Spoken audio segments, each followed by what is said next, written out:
ተስፋዬ በሐዘን ደርቆ ሰው ሁሉ ከጎኔ ርቆ ፍርሃት በልቤ ሞልቶ ሕይወቴ በእንባ ታጥቦ ሌሊቴ በሐሳብ ደክሞ ድንገት መጥተህ ሳላስበው አኗኗሬን አሳመርከው።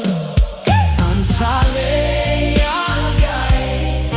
ሂዳለው መርገሜ የድካሜ ዘመን አበቃ አዲስ ምዕራፍ ሆነ በጌታ